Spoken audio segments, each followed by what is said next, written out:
Hi everybody, welcome to a new edition of Let's Talk About Education with Antonio Corrales.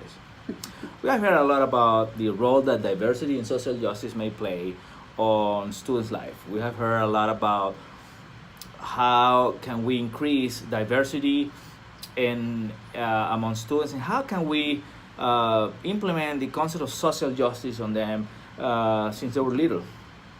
Well, today we have the honor to have with us Dr. Kim Case, who is an expert on diversity and social justice. She's going to be telling us in simple terms what does that mean for all of us and for students. Thank you so much for Thank you for the invitation. Absolutely. Or for accepting my request to get Oh, involved. no. It's an honor for us to have you. And why don't we start by letting you introduce yourself to the audience, kind of letting them know how do you get to where you are in your career. So I'm not a trained educator as far as, my degree is not in education actually. So first of all, I'm just a girl from East Tennessee, from Appalachia of sorts. And I, growing up there, encountered a lot of family, friends, classmates, teachers doing things that I thought were maybe not the best way to go if you wanted to have inclusive spaces. Mm-hmm. For example, I had a high school teacher who put up an op-ed from the newspaper in our room on its bulletin board about how gays shouldn't serve in the military. So now I'm dating myself. So this is like, early 1990s when this was a big hot topic, and should gays be allowed to serve in the military? And so he had this op-ed that spoke very clearly against that. And so, of course, I'm raising my hand like, I don't think you're supposed to have that on your bulletin board, so I get in trouble a lot. But, so I always had this sense of like, something's not right. Mm-hmm. And so when I went to undergraduate and I started doing, so I'm a psychologist, so social psychologist, I realized, social psychology studies prejudice, right? So I was like, that's what I want to do for grad school. So I go to the University of Cincinnati and I start working with a developmental psychologist on children and prejudice. Mm-hmm. And that's when I came across the white privilege checklist that Peggy McIntosh created back in 1989. And a lot of people use that in their classrooms. And I said to my professor at the time, I want to do my master's thesis on white privilege. I want to create a scale about white privilege. And because, psychology, we have to make scales for everything. And he said, well, I don't think anyone in psychology is ever going to be interested in that. He completely discouraged me from doing it. He said, but if you want to tack it onto your thesis survey, feel free, but I don't want to have anything to do with that, right? And I was like, okay, fine. So it was really discouraging, but I was like, I think this is important. So I still gathered that data, and I ended up getting like a poster award at a conference from that little piece of it. And then he was mad his name wasn't on the poster. And I was like, no. You said you didn't care about this. So anyway, I just always have been really, I feel like my background, my culture, like the community I come from is very much about you cheer for the underdog, you speak up when you see something that's not fair, you give what you have, even if you have very little to give, right? It's very communal, it's very collective, it's very much not about, competition or screwing somebody over so you can do better. Mm-hmm. And so in these contexts, right, in these educational settings, when I would observe as a student or, as a grad student and later on as a faculty member, classroom situations where either educators haven't been trained to understand how to have inclusive spaces and how to make sure people actually feel not just welcomed, but like validated and seen and affirmed, then I feel like I have to, maybe try to put something out there to help with that. Yeah. So that's what I've based my whole career on, is trying to be an ally in the classroom. And the classroom being really broader, right? Like all of the education system. So not just higher education, I think it applies all the way down to the wee little ones. And how long have you been here in the U of H, Clear? Yes. So I got my PhD in 2003. So it's social psychology. I don't know if I ever even said that. And I came here in 2005. So I taught at Northern Kentucky University in a very kind of a rural setting in Kentucky. But really what I found out there was a lot of the white students would come from Cincinnati, which is a more urban setting, because they were trying to get away from diversity. Like they would tell me that. Like I came to this university because I didn't want to go where there were so many certain types of people, and they would name the people that they were trying to avoid. Yeah. I was like, well, we're going to have a class about race and gender now, and we're going to talk about your own implicit biases and your privilege. And they would be like, what are you talking about? Yeah. But it was good. And then I came here in 2005, and I've had a great time in terms of, I think maybe I just got lucky in terms of when I started my career that people were more open to this in higher education, right? Mm-hmm. because if I started 10 years before, it would have been maybe more of a backlash. It will have a different. And so Yeah. and also a different institution or a different context, because I do have colleagues nationally that do social justice content, or have their students looking at really controversial social issues, and Yeah. they do get backlash from their universities, right? Well, So and I think you already started, kind of introducing the core of our conversation today, because you start talking about, students reacting towards what they have been instructed since we're little. And, we hear this topic over and over again, and now more than ever is more, I would say controversial, but, on the news, in terms of diversity, the role of diversity and social justice on students in educational settings. So Yeah. what is your take on that? How do we, Yeah. for somebody who might be looking at us right now, an educator, a teacher, at an elementary school or high school, or even at a community college, who may be Yeah. looking at you right now and saying, I want to start incorporating diversity aspects in my curriculum, or social aspects in my Right. curriculum. What would you recommend? start. How do we start with that? yeah, I think it's an important question, just because we don't really get this training, and I can say that from my field for sure, okay? Okay. So we do not get this training in terms of how do you do this, and so people struggle a lot, and then we don't have these conversations, so that's why I'm so happy about the podcast. Absolutely. So I would say find support out there. I mean, luckily we have the internet now. So you can find Facebook groups, you can find resources online that you can download that people are freely giving out. Like, please use my stuff, right? My website has some of those things, but if it's What if is it's your for website? so www.drkimcase.com. Okay. drkimcase.com.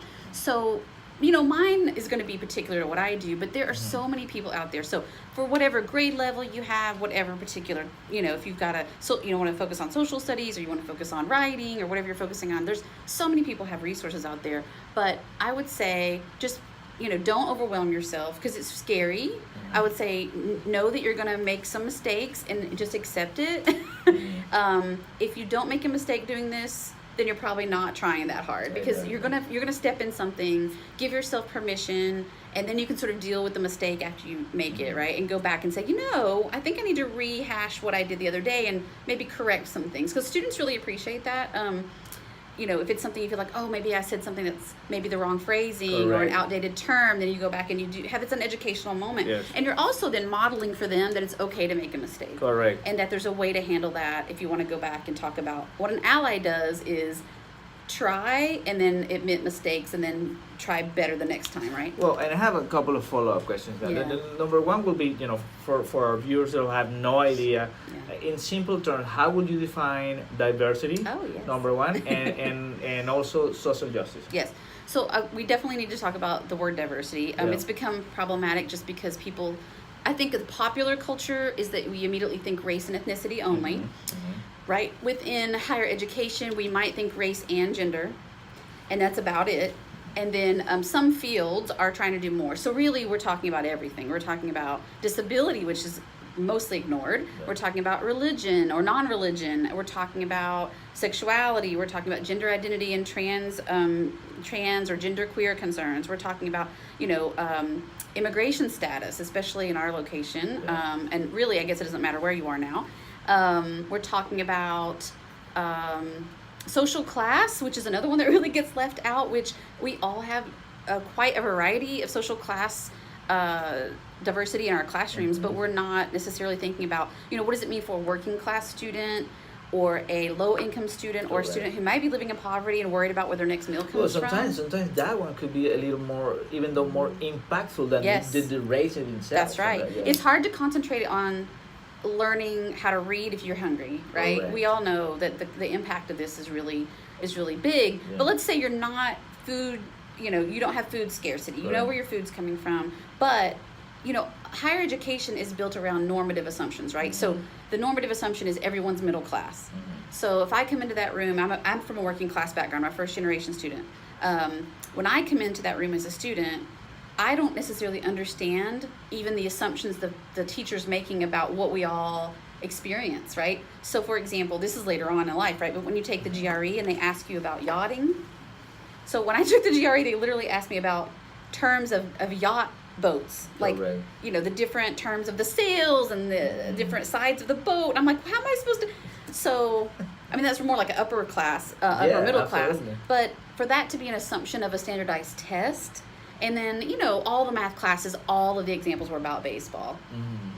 Why do they think girls are not interested in math? I mean, not that girls can't be interested in baseball, they can. But But it's not the prototype inclination. Sure. So if your examples are diversified, if, you can draw students in a way that it isn't about because what ends up happening is girls and women end up saying things like, I can't do math. Math is hard. I don't like math. I've never been good at math, and they're really scared when they come take statistics. Yeah. And I'm like, I think maybe it's about the messages you've gotten about these things, right? You're not necessarily bad at these things, so we have to undo. So I guess the if I can have a general take of what you're saying in a summary way, it's like diversity goes beyond race. It implies economic status, you can play gender, you can play a lot of other factors. What about social justice, though?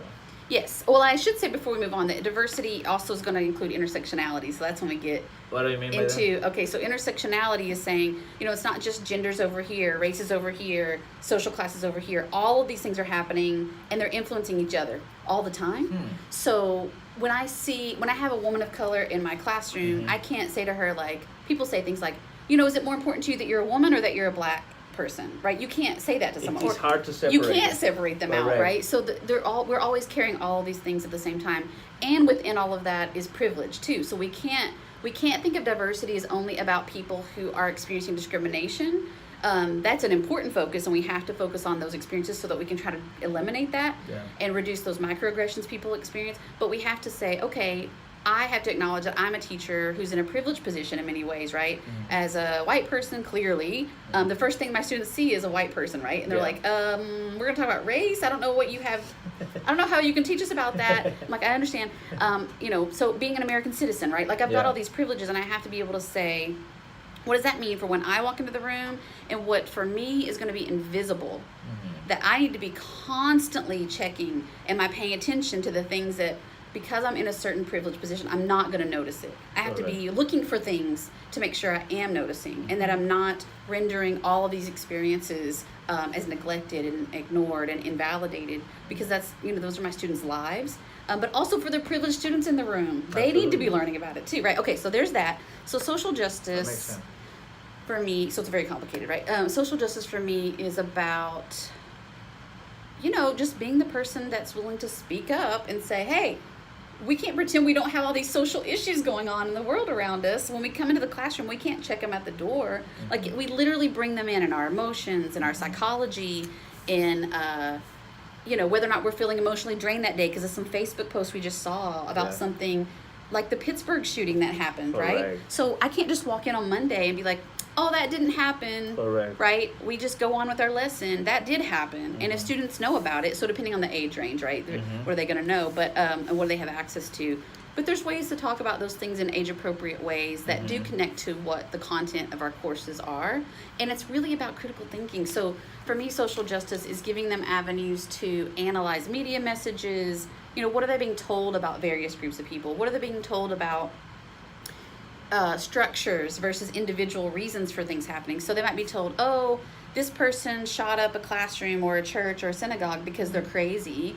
So we blame the individual for mental illness, which of course we know isn't necessarily what is always true when people go and do these things. So sort of blaming the individual versus looking at the structural reasons why these things might be happening. The whole society. Yeah. So what are the cultural messages we're sending? What are the policies we have about who has access to weapons, right? So all of that analysis, we can't just say, oh, well, it's this one person. Well, it turned out to be a lot of individuals at this point, right? So it's just one example of a social issue. But just like when we look at poverty, right? We have a tendency to say the poor are lazy, or we blame them for not getting a job, or whatever these things are. We don't look at the structural things like access to education, vocational training, transportation to go to a job interview, babysitting to go to a job interview. There was a woman a couple of years ago, it was a African-American woman. She went on a job interview, and she left her, I think it was maybe a 3-year-old child in the car just doing the interview so she could go in.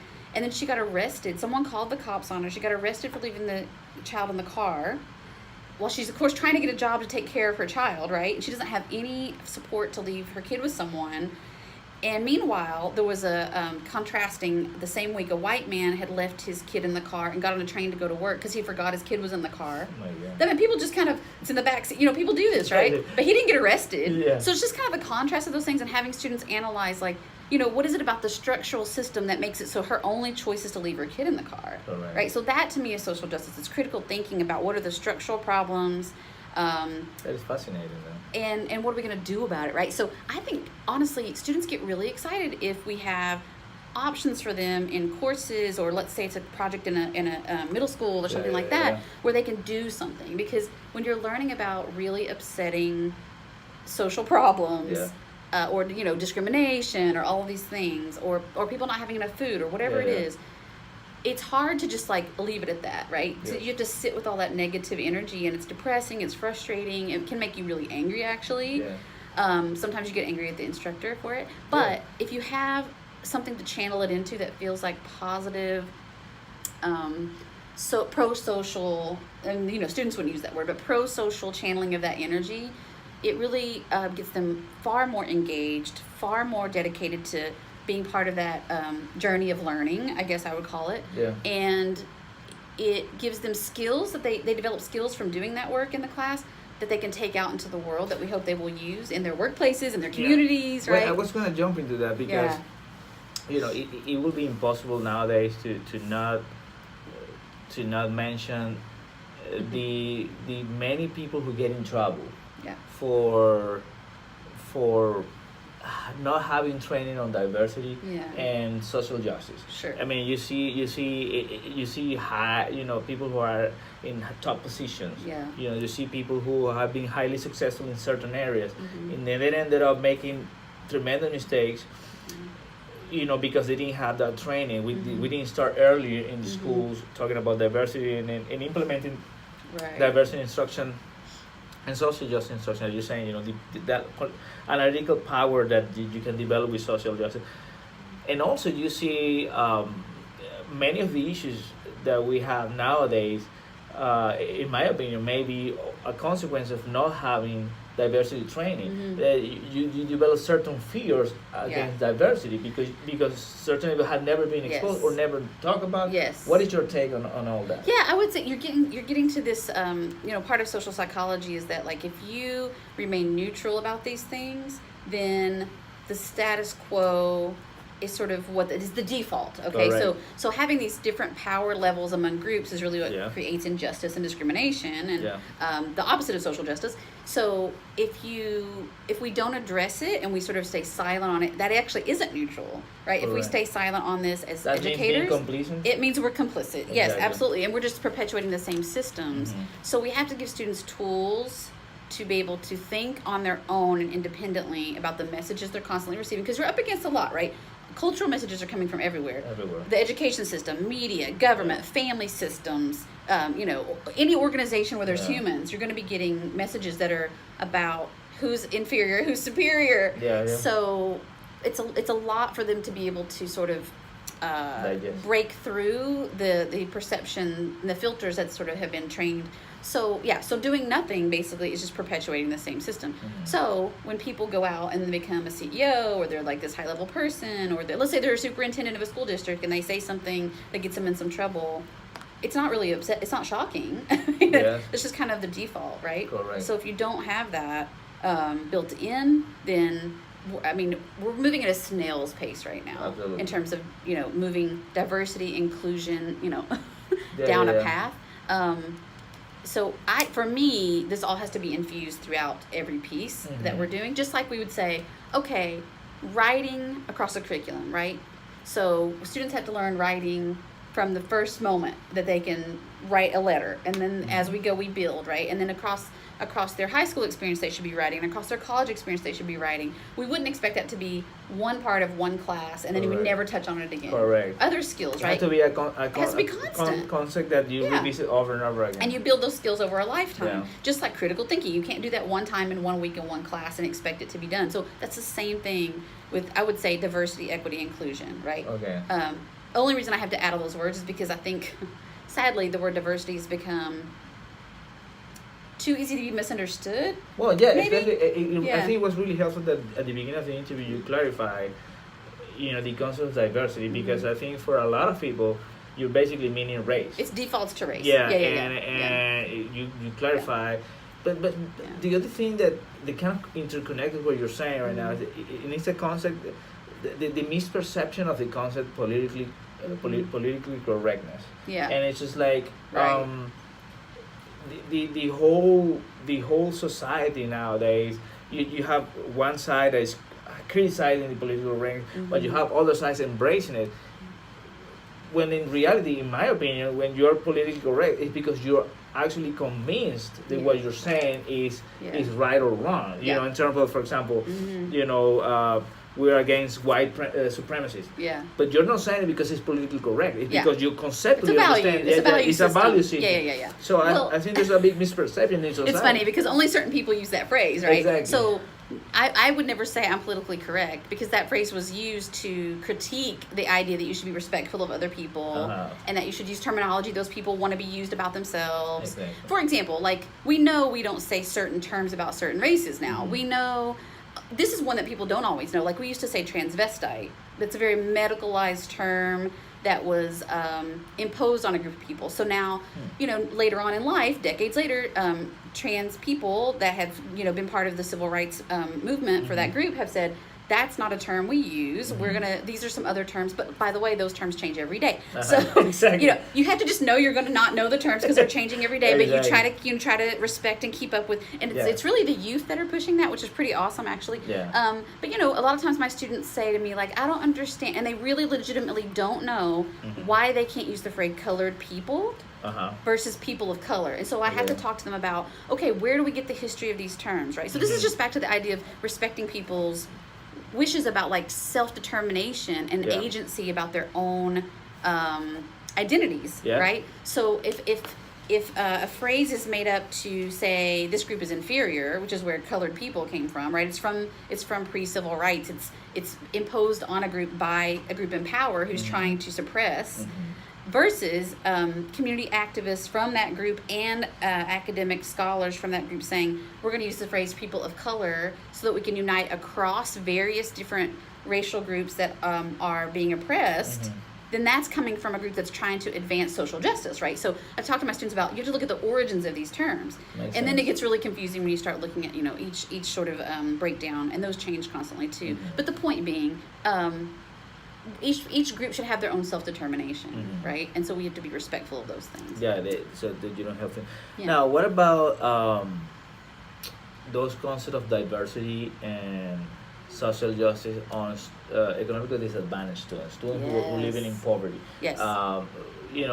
What role do you see in that those concepts may play on these children's life? Yeah, we touched on it a little bit, I guess, but for me, I feel like, well, first of all, a lot of them are targeted for bullying because, students automatically see like, oh, your clothes are old or your clothes are worn out. You may not have, they figure out who's on the lunch program. They always know. Somehow they always know who's getting a free lunch or who's, they do. Or if they're not getting a free lunch, they know who brings a lunch, but it's maybe less or it's not like, let's just say it's not brand name soda and chips. Correct. Right. So if I bring generic. Yeah. If I bring brand. I don't want to name. Yeah. A Big K or whatever. They have got these different store brands, right? General brand. And then you get picked on. Yeah, so or who's got the latest shoe that's from the department store or whatever. Correct. So there's that. So I think educators need to be aware of how they are going to intervene on those kinds of things.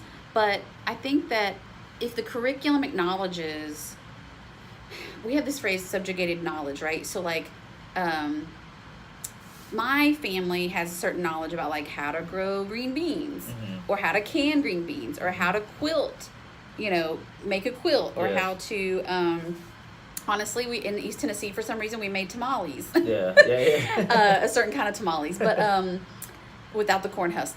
So, unless it's written down somewhere by usually the groups in power, it's not considered valid academic knowledge, right? But groups have really important knowledge that if we if we bring those into the classroom and talk about how they are valuable, and we say these aren't invisible, we're gonna focus on the history of these things and include the history of a complicated set of people and not just all the same people that textbooks are written about, and refuse to take out important people that have been incorporated into textbooks. And Texas is a huge leader on taking out important diversity information from textbooks. And I don't know if people know this, but that also affects the entire country, because then all the textbooks from Texas are bought by the rest of the country. But yes, they are. yeah, the more we can incorporate that, it's going to, empower them. I think it would actually make a huge difference in terms of race groups and low-income students. If they can see their own people in the curriculum, then they're going to be less likely to say, school isn't for me, right? So this sort of school is this one thing and my cultural background is this other thing. If they're integrated, then I wouldn't feel so much resistance to being keeping up with my academic work, or you know what I mean. Yeah, so of course I don't want to be involved in that, because that's about the group in power that's oppressing my group of people. Absolutely. So I don't see myself there. Yeah. What is the end goal in there? You're absolutely right, and that may ended up helping keeping students in school, graduation, and all that. That's fantastic. What about motivating millennials toward these two concepts? Because now diversity, social justice, in any other subject had a lot of competition with Netflix and digital world. So much. What do you think educators should do to motivate millennials toward this topic that may end up affecting their own life, in the society? Yeah, I thought this question was pretty interesting, because the first thought I had was, I don't need to motivate them. I think they're pretty interested. Am I naive? And that may be but that may be true. So I feel like millennials and whatever labels we have for these various groups, right? There's another group after them now. I don't know what all their titles are. Yeah. Because now, the early 20s, they have a title too, but I don't know what it is. So I'm like a Gen X or whatever the heck it is. Goodness. So I think they are very disappointed in our generation, the generations, that are older than me, and how much we've screwed up society, culture, the world, the environment, the air that we breathe and probably shouldn't breathe. I mean, they're pretty mad about what they're going to have to clean up. Yeah. And I don't just mean environmentally, but that's a big part of it, right? Like, it would be nice if they could still live here after 2030 and be able to have an earth to live on. So they're pretty mad. But that's a really interesting perspective, because you hear, and I'm the father of two millennials, and I tend that's to where your question came from. But I tend to defend them a lot, because I really there's some myths about them. Not only because I'm biased because I'm a father, but also I believe that they have a lot of good in them. And I think they get a really bad rap out there, especially from our generation. Oh, these guys don't know how to work, they don't know how to work ethics. But I disagree with that. You see a lot of good things coming from these kids. Okay, you heard it here. Yeah. Millennials aren't the problem. No, we're the problem. We are the problem. And if we're not engaging in pedagogy that draws them in, then what are we even doing? Yes, but I agree with you. I think they're pretty motivated. But what we need as educators, we have the responsibility of putting that seed in them. Yes. And what you said, the social justice concept is so engaging. They light that up. It can help standard testing. It can help so many things. Yes. Because they help you analyze. I'm telling you, if we go by the old models, the traditional models, of course they're not going to engage in that. I don't want to engage in it. I don't want to listen to somebody talk for however long at the front of the room. That doesn't engage. Really, really intelligent students who are going to succeed despite the bad pedagogy are still going to be fine. Right? So those are the people that we know. Everybody else is going to check out. So if we engage all of our students in opportunities to do something about something they care about, or bring in knowledge from their own community, or go out into their own community and do an internship, do a practicum, do a project, right? They care so much about it. They take it so seriously. And compare that to how seriously would I take writing a research paper that only you're going to read because you're the instructor, or that I'm going to read because I'm the instructor, and then it goes nowhere, right? Versus I actually have to plan an event and host a community center event. And I have to take it very seriously because my name's going to be on it, and it's not just Dr. Case reading it, right? They take it so seriously, and they're oh, I can do things in the world, right? And so then they go on to their next step, and they're like, I can make a difference in this and this and this. and they see that education isn't just about memorizing facts and regurgitating it back out onto a test. I mean, that's anyone can Google a fact now. I need you to be able to think, and I need you to be able to think about the steps that you need to take to make something different happen in the world. Yeah. And that's all I care about them getting out of my classes, honestly. And whatever it is they care about, then that's what they can, focus on. And they light up. I mean, they're like, thank you. We like to actually do something important. So I don't think it's them. I think it's us. And you're right. There's all kinds of myths about millennials. Yeah. And I think it's become kind of almost cliche, and like the higher education cool kids among the faculty are like, oh, millennials, they just don't care about anything. Yeah, but they really they're become like the scapegoats. It's too easy to do that, right? It's not true. Now, to finalize, Joaquin, what recommendation would you give to school administrators looking at us, superintendents, principals who are looking at us and they're trying to revamp their curriculum by integrating diversity and social justice aspects on that? What would you recommend? I answer that when I actually, after I answer the question you asked me earlier, which is what should teachers do that haven't been trained? Okay, I didn't say this, but just take one or two things and say, oh, next semester I can do this thing. Or next, fall or whatever it is. Like, I'm going to change this in my syllabus, or I'm going to offer this other assignment. So just start small. You don't have to feel like you have to revolutionize every course as the educator or the teacher who is just starting out with some of these things. And really, I think we get overwhelmed, right? So to avoid being overwhelmed, just pick one or two things. Now, on the administrator side, I would say you have to have, from a leadership position, you have to have reward systems in place. So I would think about, are your reward structures for how you evaluate teachers and principals and, anyone who's in the structure, hierarchical structure below you, are there really clear policies that say these things are valued, these things will be rewarded? Because the more we have them in the policies, then the more it signals to the people, oh, this is valued. Because if I have an internal motivation to do this work, but I don't think it's going to be valued at my job, I might not spend the energy on it. Because I've got to spend my energy on the things that they say are valued, right? So if I had to make those choices, but if I see that it's valued, then I might do that work.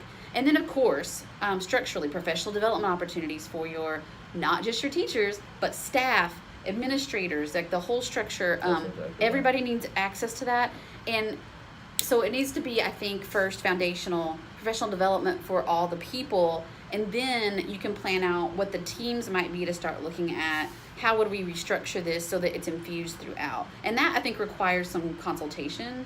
I don't know if people are just sort of getting a professional development workshop can then go off and do that. I think they need somebody who's sort of guiding that. Just like you would have a consultant for strategic planning, or you might, right? So I'm available, but there's other people too. No, absolutely. I'm not the only one, of course.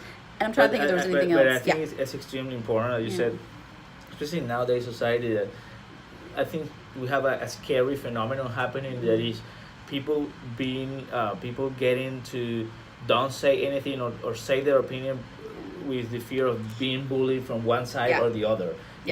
Regardless where you are. And I think what you're saying, the social justice component will help students to feel a little more secure when they grow up and saying, okay, this is my opinion and this is my rationale. Well, and I'll give you an example. And I was thinking about hiring as well. Like in your hiring policies, you want to think about, so this would be for district level people or principals, that your hiring policies need to enumerate that this kind of work is valued when you hire people. Because I have so many people tell me stories like, well, I was a teacher at this school and then we got a different principal, and then that principal said, I don't want you doing any of those things anymore. So this person was doing all this cool work with students around social justice issues and diversity things. The students were doing amazing works. They had student organizations, they were doing community projects, and then the principal switched and they were told, no, I want that all to stop. So because of maybe political changes in who's the leader of that school, political agenda, right, they feel like, oh, now I can't do this work, right? So for another thing is like students want to have like a gay straight alliance on campus, and there's a faculty member that would support them being their faculty advisor, but that person can't be their faculty advisor because the principal has said, I don't want this here. Right. So even though legally, and the ACLU has sued many Houston schools, you have to allow a GSA if the students want it, but not if you can't find a faculty advisor, because that's a rule. Right? They have to find an advisor. So if you oppress and you say to the faculty, like, you can't do this because you'll get in trouble with your principal. So it all kind of comes from the tone that is set, the cultural values of the district, of the school, of the leadership, right? Yeah. Well, thank you Anyway. so much, Kim. I want to thank you one Thank more time for you. That was really Dr. fun. Kim case. Thank you so much. Our viewers out there, remember that we have this interview and many others in Let's Talk About Education with Antonio Corrales YouTube channel. Please help somebody today and see you next time. Okay, bye.